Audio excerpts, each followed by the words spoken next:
Hello friends, कैसे हैं आप सब।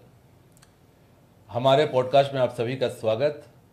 हमारे रेनेटस वेलनेस के respected CEO and founder sir, none other than doctor Subrato Datta sir, इनके साथ हम एक पॉडकास्ट का सीरीज शुरू करने जा रहे हैं और आज इस पॉडकास्ट का पहला सेशन है। मैं उम्मीद करता हूं कि इस सेशन के माध्यम से सर के एक्सपीरियंस को और सर के जर्नी को और रेनेटस के 8 सालों की जर्नी को कैसे उन्होंने शुरू किया, इस सब के बारे में बातें करेंगे और इस सब चीज़ों पर विस्तृत चर्चा करेंगे हम लोग। तो आइए आप सभी के साथ मैं वेलकम करता हूं। हमारे साथ मौजूद हैं respected CEO and founder of Renatus Wellness, doctor Subrato Datta sir. Please welcome sir. नमस्कार। नमस्कार सर, आपका बहुत बहुत स्वागत है थैंक यू। आज के पॉडकास्ट में। और जैसा कि आप जानते हैं, मैंने अपने दर्शकों को बताया कि हम एक नया पॉडकास्ट की सीरीज शुरू कर रहे हैं। तो आइए शुरू करते हैं। थैंक यू वेरी मच, आपने समय निकाला इसके लिए। Thank you. और रेनेटस वेलनेस के जितने भी रेनोवियन हैं वो आपसे बहुत प्यार करते हैं और आपको सुनने के लिए हमेशा बहुत ज़्यादा एक्साइटेड रहते हैं। Thank you. सक्सेसफुल लोगों से बहुत सारी चीज़ें सीखने के लिए है। एक इंसान जो सक्सेसफुल है ना, उससे बहुत सारी चीज़ें सीखी जा सकती है। तो हमारे जितने रेनोवियन हैं, और सिर्फ रेनोवियन ही क्यों, पूरे इंडिया के, पूरे वर्ल्ड के लोग आपके एक सक्सेस जर्नी से आपसे सीख सकते हैं। तो सर, जैसा मैंने आपको बताया कि एक पूरा पॉडकास्ट हम एक सीरीज आपके साथ शुरू करने वाले हैं। इस सीरीज को शुरू करने का मकसद ये है कि इस सीरीज के माध्यम से हम आपके विज़न को, आपके मिशन को, आपने रेंटस कैसे शुरू की, आपका दिमाग में आपके क्या चल रहा था, ये बहुत सारे प्रश्न हमारे पास है। And I am very much sure कि जितने भी रेनोवियन है इसके बारे में जानना चाहेंगे। तो इसके बारे में आप क्या कहते हैं सर? नहीं, ये बहुत बड़ा उद्योग है कि रेनेटस एकेडमिया का तरफ से इतना बड़ा इनिशिएटिव लिया जा रहा है। इन द ईयर ऑफ 2020, उस टाइम में जब in the inspiration of our mentor doctor Devi Prasad Acharya, Renatus academia जब ओपन हुआ कि आवर रेनोवियन सबको एजुकेट करने के लिए, सो तब से ही हम लोग कुछ ना कुछ रेनेटस एकेडमिया का माध्यम से एक्टिविटी करके आए हैं। तो मुझे लगता है कि ये जो आपका पॉडकास्ट, इसका माध्यम से ये सबसे बड़ा मतलब एक उद्योग बनेगा, direct selling industry and wellness industry का, कि we are doing something. So thank you so much for this initiative. Thank you sir, thank you very much समय देने के लिए। तो आइए आज के सेशन की शुरुआत करते हैं। आज के इस पॉडकास्ट का टॉपिक बड़ा इंटरेस्टिंग है और बड़ा ही हार्ट टचिंग होगा आपके लिए। आज के हमारे पॉडकास्ट का जो टॉपिक हमने डिसाइड किया है आपके लिए, कि एक सपने से भारत के रेनेटस कंपनी तक ये सफ़र कैसे शुरुआत हुई। मतलब आपके दिमाग में ऐसे कौन से विचार आए थे, आपने रेनेटस वेलनेस कंपनी कैसे शुरू की, कौन सा सपना आपके दिमाग में आया था? क्योंकि हम सब जानते हैं कि एक विचार, एक सपने से ही हर चीज़ की शुरुआत होती है। तो इस आज 8 साल हो गए करीब करीब। तो 8 साल पहले आपके दिमाग में 8 कैसे? साल हम क्रॉस कर चुके हैं। जी सर, मतलब this is our 9th year is running and infinite years are coming. Yes, sure. तो आप बियॉन्ड द पिक्चर, जब रेनेटस शुरू नहीं हुई थी, उसके पहले आपके मन में कैसे विजन थे, क्या विचार था, क्या सपने थे आपके, कैसे आपने ये कंपनी शुरू की? देखिए, कोई भी चीज़ उसका शुरुआत जो है जी वो एक दिन में नहीं आती है। जी उसके पीछे एक बैकबोन रहता है, एक बड़ा सा डेटाबेस रहता है। मतलब हम कुछ छोटा एक्सपीरियंस, मतलब कम दिन का एक्सपीरियंस या डेटाबेस बहुत कम, ऐसे लेके हम लोगों ने रेनेटस वेलनेस का शुरुआत नहीं किए थे। इसका पीछे रेनेटस शुरू होने का पहले एक 16 इयर्स का जर्नी है, जहाँ से डायरेक्ट सेलिंग में रेनेटस वेलनेस का एंट्री या डायरेक्ट सेलिंग में रेनेटस का शुरुआत, वो अलग मैटर है। It will be the second part. The first thing, wellness industry. Renatus company as a Renatus Wellness industry का हिसाब से सबसे पहले इसका इंट्रोडक्शन है। जी, डायरेक्ट सेलिंग बाद में आता है, नेटवर्किंग बाद में आता है। सो मन में विचार इसलिए आया कि देखिए, ये हमारा भारत देश है, कितना प्यारा हमारा देश है, कितना कितना सुंदर है। अब सबसे बड़ा प्रॉब्लम्स जो है, जो चीज़ हम लोगों ने देखे हैं, दैट इज़ हेल्थ। लोगों का हेल्थ को, नॉट ओनली दैट, हमारे इंडिया, पूरा ऑल ओवर वर्ल्ड में और इसका ये जो हेल्थ का लोगों का इश्यूज है, इस इश्यूज जो सिर्फ मतलब इंडिया में है ऐसा नहीं है, पूरा ऑल ओवर वर्ल्ड में है।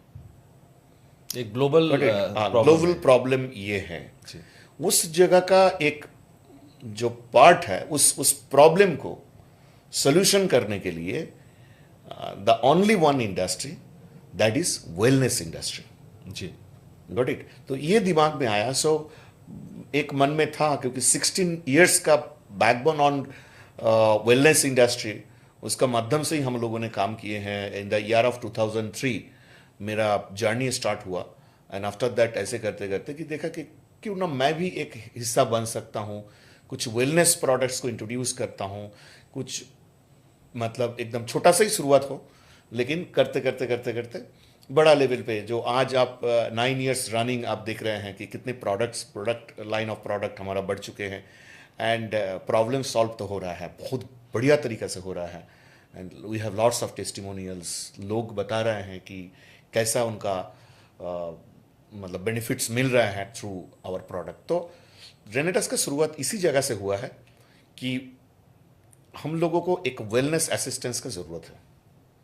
Got it. जी, बहुत बहुत अच्छा सवाल का जवाब दिया सर आपने। ये तो सर, ये आपने सोशल वेलफेयर के लिए काम किया, या आप समाज को कंट्रीब्यूट करना चाहते थे, या आप सोसाइटी को कंट्रीब्यूट करना चाहते थे, कंट्री को कंट्रीब्यूट करना चाहते थे? लेकिन एक पर्सनल लेवल पे भी आपके सपने रहे होंगे ना, कि आपने कभी सोचा होगा कि यार मैं एक ऐसी कंपनी खोलूंगा जिससे लोगों का भला होगा।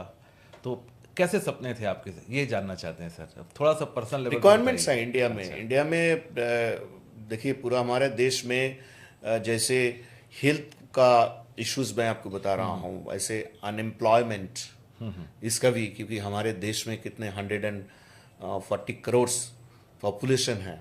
इस जगह पे लोगों को काम करने का, लोगों का ड्रीम को पूरा करने का अपॉर्चुनिटी का भी ज़रूरत है। जी, तो उस हिसाब से मैंने एक just I have touch this. Fantastic sir, fantastic. तो इसी से रिलेटेड एक सवाल आ रहा है, जैसे आपने वेलनेस की बात करी, तो आपने वेलनेस इंडस्ट्री को जो चुना, तो इसके पीछे रीज़न यही था कि आप जो ग्लोबल एक समस्या है पूरी दुनिया में हेल्थ को लेके, आप इसके लिए एक सोल्यूशन प्रोवाइड करना चाहते थे। क्योंकि मेरा दूसरा प्रश्न मैंने सोच रखा था कि मैं आपसे पूछूंगा कि आपने वेलनेस इंडस्ट्री को ही क्यों चुना? बिजनेस करने के लिए बहुत सारी इंडस्ट्री थी, आपको डायरेक्ट सेलिंग की कंपनी खोलनी थी, तो आप डायरेक्ट सेलिंग में प्रोडक्ट तो कुछ भी रख सकते थे, हजारों टाइप के प्रोडक्ट हैं, तो आपने वेलनेस के ही प्रोडक्ट क्यों चुने? आप वेलनेस इंडस्ट्री को ही क्यों आपने चुनाव किया? तो इसका आंसर सर आपने ऑलरेडी जैसे दिया कि ग्लोबल लेवल पे आपने देखा कि मैंने पहले हाँ, वेलनेस को चुना, जी, और वेलनेस को लोगों का पास पहुंचाने के लिए डायरेक्ट जो सेलिंग को टेक्नोलॉजी चुना, जी, दैट इज डायरेक्ट सेलिंग। जो जो इंडस्ट्री को डिस्ट्रीब्यूशन चुना, सिस्टम चुना आपने, डिस्ट्रीब्यूशन सिस्टम चुना, जी, that is direct direct selling. Selling, क्योंकि आपको लगा कि इससे कॉमन मैन तक हम पहुंच सकते हैं। एग्जैक्टली, थ्रू माउथ पब्लिसिटी, जी, जब लोग एक दूसरे को बताएंगे कि ये प्रोडक्ट्स को मुझे ये इस तरीके का बेनिफिट्स दे रहे हैं, and this product is good, so without advertisement through लोगों का पास पहुंच जाएगा, और प्रोडक्ट सेल्स एंड सर्विस के बाद लोगों का जेब में पैसे आएगा। That is the real direct selling motto. Actually आपने बहुत अच्छा कहा। देखिए, आपके पास आइडिया था, आपने वेलनेस के प्रोडक्ट को चुना, तो आप एक नॉर्मल डिस्ट्रीब्यूशन सिस्टम से भी इसमें जा सकते थे, लेकिन नॉर्मल डिस्ट्रीब्यूशन सिस्टम में पैसा सिर्फ कुछ सेलेक्टेड लोगों तक ही पहुंचता है। एग्जैक्टली। लेकिन अगर आप सोसाइटी को कंट्रीब्यूट करना चाहते हो, तो डायरेक्ट सेलिंग के माध्यम से एक कॉमन मैन भी यहाँ से पैसे कमा सकता है, Correct. अपने ड्रीम्स पूरे कर सकता है। करेक्ट। तो ये बहुत अच्छा आपका टू विजन रहा। पर्पस सॉल्व हुआ बिल्कुल बिल्कुल। Through this products, that means distribute the health and accumulate the wealth. ये जो फॉर्मूला है, इसका माध्यम से हम लोगों ने इसको डिजाइन किए। जी, तो इस क्वेश्चन को आगे बढ़ाते हैं। तो आपने डिसाइड किया, आपका विज़न बहुत ही अच्छा था कि आपने सोसाइटी को कंट्रीब्यूट करने के बारे में सोचा, लोगों के हेल्थ चैलेंजेस को ठीक करने के बारे में सोचा, और आपने सोचा कि एक कंपनी फॉर्म करते हैं। तो कंपनी फॉर्म करने में शुरुआती दौर पे, इनिशियल स्टेज में क्या क्या चैलेंजेस फेस करने पड़े आपको? क्या रुकावटें आई, क्या चैलेंजेस फेस करने पड़े?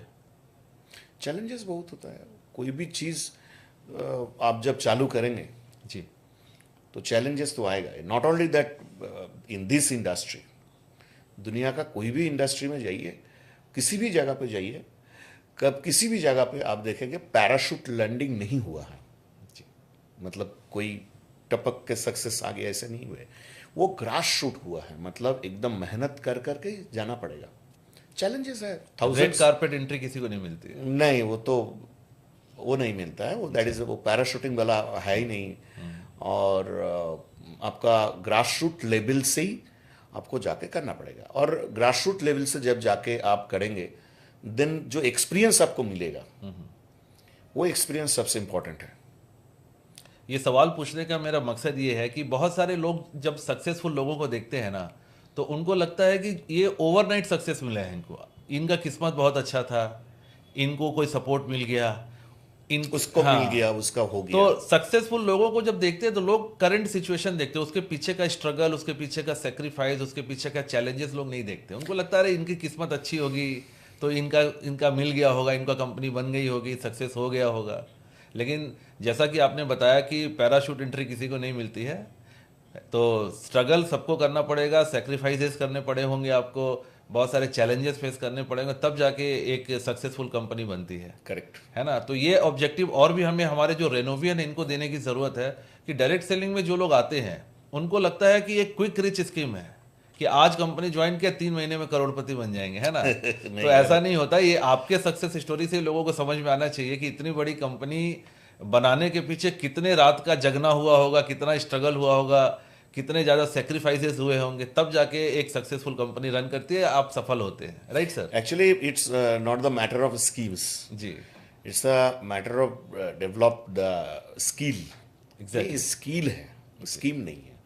ये आप जब अपना स्किल को आप डेवलप करेंगे then you will understand all the things. ये जो जर्नी है, जहाँ जहाँ से आप जा रहे हैं, आप सीख रहे हैं, आप ग्रो कर रहे हैं, got it, that is grass shooting. आपका धीरे धीरे एक्सपीरियंस होगा एंड इट विल बी। आपको सक्सेस बेसिकली क्यों चाहिए? सक्सेस मेरे ख्याल से सक्सेस में ये होता है कि दिस इज अ जर्नी। उस जर्नी में आपको मजा आ रहा है कि नहीं आ रहा है, दैट इज वेरी इंपॉर्टेंट। तो आप हमारे जो दर्शक हैं उनको क्या मैसेज देना चाहते हैं सक्सेस के लिए, कि सक्सेस इजीली मिल जाएगी या आपको मेहनत करने के लिए रेडी रहना चाहिए? इजी सक्सेस अगर किसी का 22 लाख अगर मिल भी जाता है तो उसमें वो कॉन्फिडेंस नहीं रहता है, उसमें वो मज़ा नहीं रहता है। जो सक्सेस आप माइनिंग करते हैं ना, जो सक्सेस आप माइनिंग करके निकालते हैं, उसका मज़ा ही कुछ अलग है, उसका शिक्षा ही कुछ अलग है। जीवन में वो व्यक्ति एक बहुत बड़ा अनुभवी व्यक्ति बन जाता है जो माइनिंग करके आपका खुद का सक्सेस निकालता है या टीम का सक्सेस निकालता है, और वो लाइफ लॉन्ग चलता भी है। हाँ। इजी सक्सेस ज़्यादा दिन तक रहता भी नहीं है। नहीं है। बहुत अच्छा सर, बड़ा अच्छे तरीके से आपने बताया। तो जो पहला प्रोडक्ट आपने चॉइस किया कंपनी के लिए, उसके पीछे क्या ऑब्जेक्टिव थे? कैसे आपने उसको डिसाइड किया कि मुझे हमारा रेनेटस नोवा इस एक सिग्नेचर प्रोडक्ट के साथ ही लेके चलना है? क्योंकि बहुत सारे लोग सोचते होंगे कि एक प्रोडक्ट से कंपनी कैसे चल सकती है। लोगों के दिमाग में रहता है कि नहीं, बहुत सारे प्रोडक्ट होने चाहिए।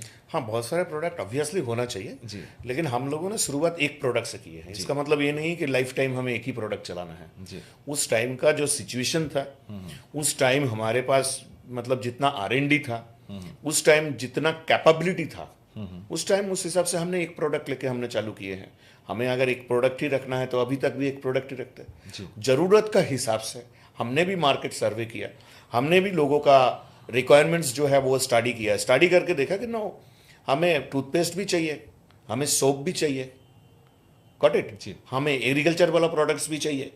तो शुरुआत, एक कोई भी चीज़ आप देखेंगे कि शुरुआत होता है एकदम छोटा से, या सिंगल प्रोडक्ट, एक प्रोडक्ट, दो प्रोडक्ट, धीरे धीरे जो है एज पर द रिक्वायरमेंट्स। अगर आपका पास कस्टमर है, जैसे मेरा पास मान के चलिए कि जो रेनोवियन अपना रेनेटस प्रोडक्ट्स का जो यूज़र है या नोवा का जो यूज़र्स है, तो मैंने देखा इन लोगों का जो रिक्वायरमेंट्स है, इन लोगों को अगर टूथपेस्ट चाहिए तो मार्केट से खरीद रहे हैं जी। सो व्हाई नॉट, यहाँ से क्यों नहीं खरीदे? बिल्कुल, गॉट इट। सो हमने उसके बाद हमने देखा कि करायु का रिक्वायरमेंट्स है, एंटीऑक्सीडेंट इमोजैंत का रिक्वायरमेंट्स है। हमने R&D किया, हमने ट्रायल किया, हमने सारे पेपर्स निकाला एंड आफ्टर दैट हम लोगों ने स्टार्ट किया एंड ऑल द प्रोडक्ट्स, लोग जो है सब प्रोडक्ट यूज कर रहे हैं। Even also we have introduce the perfume also, वो भी हम लोगों ने ये किया। Even also pain balm, last month हम लोगों ने इंट्रोड्यूस किया है पेन बाम।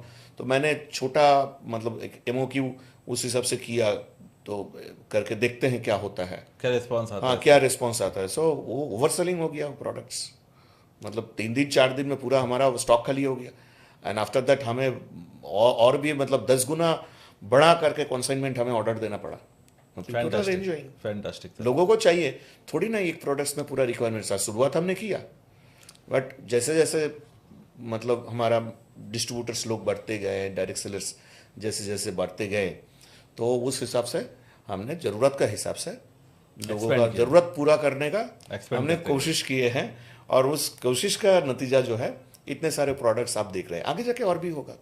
जरूर सर। तो आइडिया ये है कि पहले आपने मार्केट क्रिएट किया, पहले एक प्रोडक्ट से आप कंपनी शुरू करी आपने, फिर आपने डिस्ट्रीब्यूटर्स का एक पूरा टीम रेडी हुआ, एक मार्केट रेडी हुआ, फिर मार्केट रेडी करने के बाद फिर हम अकॉर्डिंगली जैसे मार्केट के लोगों का रिक्वायरमेंट ज़रूरत का हिसाब जरूरत के से नहीं हिसाब से बनाया हमने। हाँ, हमने वो लोगों को product ज़रूरत था इसीलिए बनाया, लोगों का डिमांड था, हमने सर्वे किया। जी। लोगों ने बोला, अभी भी बहुत सारे लोग बोलते हैं कि दादा ये प्रोडक्ट्स लेके आओ, ये प्रोडक्ट लाओ, ये प्रोडक्ट लाओ। सो हम लोग देखते हैं, उसका सर्वे भी करते हैं। कोई कुछ भी बोल दे, वो तो अपना डेटाबेस का हिसाब से बोल रहे हैं ना, हाँ। एक पर्सन का, तो उसका ऊपर हम रेगुलर बेसिस सर्वे करते हैं, मार्केट स्ट्रेटेजी क्लियर करते हैं। एंड आफ्टर दैट हम लोग लेके आते हैं, ट्रायल करते हैं, लोग यूज़ करने के बाद क्या फील कर रहे हैं, उसके बाद सारे जगह से अगर सब पैरामीटर्स अगर चेक होता है, देन लॉन्च। Fantastic sir.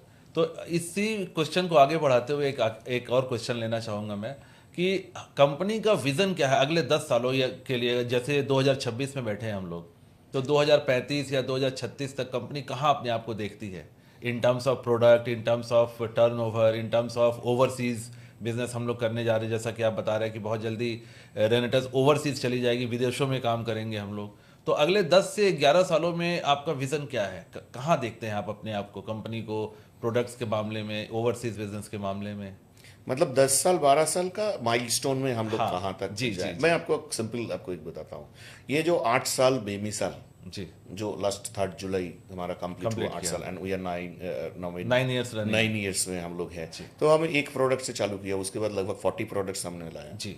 उस टाइम हमारा जो ऑफिस था वो एक जगह पे बैंगलोर में, उसके बाद पूरा पैन इंडिया में हमने बनाया। उस टाइम जब हमने चालू किया, कोई स्टॉक पॉइंट्स कुछ नहीं था, पोस्ट एंड कुरियर का आज लगभग 800 एंड अबव स्टॉक पॉइंट्स है।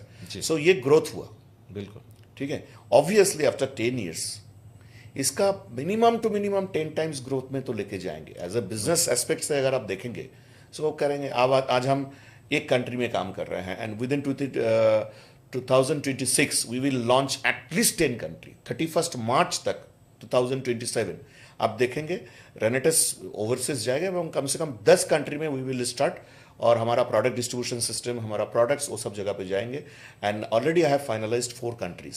फैंटास्टिक। जल्दी से जल्दी आपको मिलेगा। वहाँ का जो गवर्नमेंट वेबसाइट है, वहाँ का जो डायरेक्ट सेलिंग नॉर्म्स हिसाब है, उस नॉर्म्स का हिसाब से ये सारी चीज़ आपको देखने को मिलेगा। वो सारे कंप्लायंस रेडी हो रहे हैं। तो ये मान के चलिए कि ये फैक्ट्स एंड फिगर मैं आपको बता रहा हूँ। जी। मैं आपको मतलब इस फैक्ट्स स्ट्रेटेजी का बाहर एक चीज़ मैं आपको बता रहा हूँ। इस कंपनी का मिशन विजन अगर कोई मुझे पूछता है, तो मैं हमेशा उनको एक ही चीज़ बोलता हूँ कि इस कंपनी को कभी भी पुराना होने नहीं देना। बहुत बढ़िया। Got it? मतलब वही चीज़ अपग्रेड 5 साल पहले था, वही चीज़ 10 साल पहले था, ऐसे नहीं। ऑलवेज अपग्रेड हम लोग कंटिन्यूअस बेसिस पे करते रहेंगे। चाहे प्रोडक्ट पे हो, चाहे अपना मार्केटिंग स्ट्रेटेजी पे हो, चाहे अपना बिजनेस पॉलिसी में हो, चाहे वो हम लोग ओवरसीज मार्केटिंग उस हिसाब से हो, नए नए इन्वेंशन हो, लोगों को और अच्छा तरीके से कैसे क्या हम बेनिफिट्स दे पाए, ग्लोबल इस बिजनेस को कैसे ले पाए, थ्रू डॉलर हम लोग कैसे अपना इंडियन जीडीपी को एनहेंस करें, एंड इंडियन इकोनॉमी में हम लोग अच्छा तरीके से कंट्रीब्यूट करें विथ कंप्लाइंस। मतलब गवर्नमेंट का जो नॉर्म्स है, इच एंड एवरीथिंग, टैक्सेशन से लेकर जितने सारे चीज़ें जो होता है, हम लोग ये करेंगे। इसको एक ऐसे करेंगे, ये एक नज़ीर रहेगा कि वी हैव डन समथिंग, और लोग एक सिक्योरिटी महसूस करें हमारे यहाँ पे कि yes, this is a very authentic company.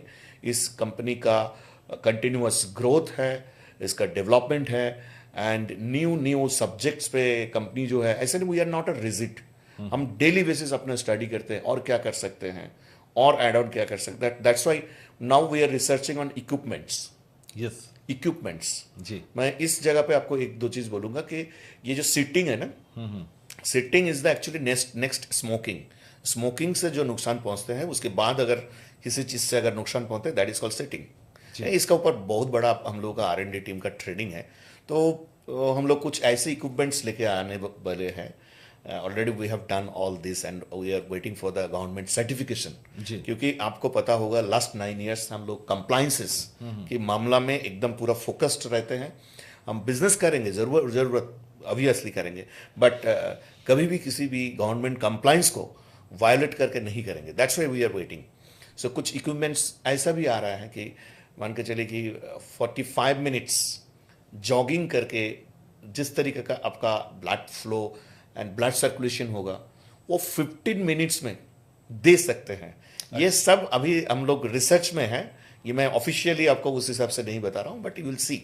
Just ये पाइपलाइन में है। हाँ, सुपरफिशियली मैं आपको ऊपर से बता रहा हूँ। जी, ठीक है। इन डेप्थ बहुत ही जल्दी 1-2 महीना का अंदर we will give you all the details and you will be surprise कि रेनेटस वेलनेस का जो R&D टीम, जो साइंटिफिक रिसर्च टीम, वो कितना मतलब एक्टिवली काम करते हैं। You will get all this knowledge. Of course sir. और ये बहुत एक्साइटेड हूँ मैं सुन के, और मैं आई एम वेरी मच श्योर जितने भी रेनोवियंस हैं, जितने भी हमारे रेंटस वेलनेस के डिस्ट्रीब्यूटर हैं, इस न्यूज़ को सुनने के बाद बहुत ज़्यादा एक्साइटेड होंगे, क्योंकि उनके पास एक बहुत बड़ी बिजनेस अपॉर्चुनिटी आने वाली है। और already we have done this opportunity already and that is called continuous growth. जी, मतलब ऐसा नहीं हमने सिर्फ नोवा ही बेचा। हाँ, एलोस्टीन ऐसे नहीं। हम अपग्रेड करेंगे, जरूरत का हिसाब से अपग्रेड करेंगे। कोई ऐसा नहीं कि कोई प्रोडक्ट मुझे अच्छा लगा इसका मतलब ये थोड़ी ना मार्केट को अच्छा लगेगा। मार्केट को रिक्वायरमेंट्स ये होगा, तो मार्केट का रिक्वायरमेंट हिसाब से हम इसको डेवलपमेंट करें। This is the mission actually. This is मतलब अगर आप बोलेंगे तो this is the mission, this is the vision कि इस कंपनी का कंटिन्यूअस बेसिस जो ग्रोथ है उसको बरकरार रखना। फैंटास्टिक। तो सर आपकी परमिशन से एक क्वेश्चन मैं आपसे और लेना चाहूँगा कि एक फ्लैशबैक होता है ना। तो आज 8 साल के बाद, इस 8 साल की जर्नी के बाद, आज अगर जब कभी आपको थोड़ा फुर्सत मिलता होगा, जब आप थोड़ा रिलैक्स होते होंगे, तो ऑब्वियसली हर आदमी पीछे मुड़ के देखता है। तो आज आप पीछे मुड़ के देखते हैं तो आपको कैसा फील होता है? आपको किस बात पे सबसे ज़्यादा प्राउड फील होता है, गर्व महसूस होता है आपको? This is a very tough question. The first thing, मैं रिलैक्स तो होता ही नहीं हूँ, और पीछे मुड़ के देखने का तो टाइम भी नहीं मिलता है। हाँ, कभी कभी मन में याद तो आते हैं पुराना बहुत सारे मैटर पे कि एक टाइम जिस हिसाब से हम लोगों का रेनेटस हम लोगों ने शुरुआत किया या डायरेक्ट सेलिंग इंडस्ट्री में। गर्व इस बात का होता है सर कि कुछ लोगों का लाइफस्टाइल बदला। मेरा वो जो डिसीजन था रेनेटस को स्टार्ट करना, तो आज कभी भी अगर सोचता हूँ, कभी भी मौका मिलता है, तो मैं देखता हूँ बहुत सारे लोग या कुछ लोग जिन लोगों का लाइफस्टाइल बदला है। बहुत सारे लोग जो जिनका इश्यूज था, चाहे health issues and financial issues, उस जगह पे रेनेटस एक बहुत बड़ा कंट्रीब्यूट किया है। और by the grace of God वो काम करने का जो मौका परमात्मा ने मुझे दिए हैं, इसलिए गर्व महसूस तो होता है कि उन्होंने मेरे जैसे इंसान को चुना है। और एंड आई एम ट्राइंग, मैं कोशिश कर रहा हूँ अच्छा काम करने का। आगे और भी देखा जाएगा। I have no self satisfaction. ऐसा नहीं है कि I am very much satisfied about this. मैं बस कोशिश कर रहा हूँ। जैसा ये ईमानदार कोशिश ही होनी चाहिए। और आई एम वेरी मच श्योर आपके साथ इतने सारे लोगों की दुआएं आपके लिए हैं, इतने सारे हजारों लाखों लोग आपके लिए दुआ करते हैं, आपके लिए प्रे करते हैं, क्योंकि आप बहुत अच्छा काम कर रहे हैं। और आपने तो बहुत कम बताया कि कुछ लोग नहीं सर, लाखों लोग हैं इंडिया में जिनके घर का चूल्हा आज रेनेटस की वजह से जलता है, जिनके घर पे खाना आता है रेनेटस की वजह से। और हजारों लाखों लोगों की लाइफ में जो हेल्थ चैलेंजेस है उसमें हमारे प्रोडक्ट से काफ़ी फ़ायदा मिला है, तो वो लोग आपको ब्लेसिंग्स देते हैं। तो आज की तारीख में लाखों लोगों की ब्लेसिंग्स आपके साथ और रेनेटस वेलनेस के साथ है। तो इतने सारे ब्लेसिंग के साथ तो रेनेटस वेलनेस हजारों साल तक चलने वाली है, ऐसा मुझे मानना है। हम सारे लोग शायद रहे ना रहे, लेकिन रेनेटस वेलनेस जरूर चलती रहेगी। हम लोग ऐसे ही बनाएंगे। बिल्कुल सर। तो एंड में सर, आज इस पॉडकास्ट में आप हमारे रेनोवियंस को क्या मैसेज देना चाहते हैं? कैसे वो कंपनी पे फेथ में रहे, प्रोडक्ट पे फेथ करें, हमारे सीईओ सर पे फेथ करें, एक क्या मैसेज देना चाहते हैं सर आप? देखिए, मैं आपको एक चीज़ बताऊंगा, जी सर। क्योंकि ये जो सीरीज़ है ये तो चलता रहेगा। जी सर। मैं लोगों को एक ही चीज़ बोलूँगा, ये जो सीरीज़ है, इस सीरीज़ पे अपना रेनोवियंस लोग जितने सारे हैं, आप बने रहिए। And with end of this series, मतलब जितने भी एपिसोड आप लेके जाएंगे डे बाय डे एंड मुझे बुलाएंगे, जी। I am sure every Renovian, every people will be confident and authentic. अगर वो रेनेटस एकेडमिया का ये जो आपका उद्योग है, जी। इसको अगर ये जस्ट इसको सुने और रियलाइज करें, सो आई एम श्योर एक टाइम ये कॉन्फिडेंट, क्योंकि आज इतने सारे बात, मतलब because it's going to very lengthy, so जैसे जैसे ये पार्ट रिलीज होते जाएगा, जैसे जैसे आप मुझे बुलाएंगे, जी सर। तो जो चीज़ होगा उनका अंदर वो कॉन्फिडेंट, वो फेथ बिल्ड होगा, वो बिल्ड हो जाएगा।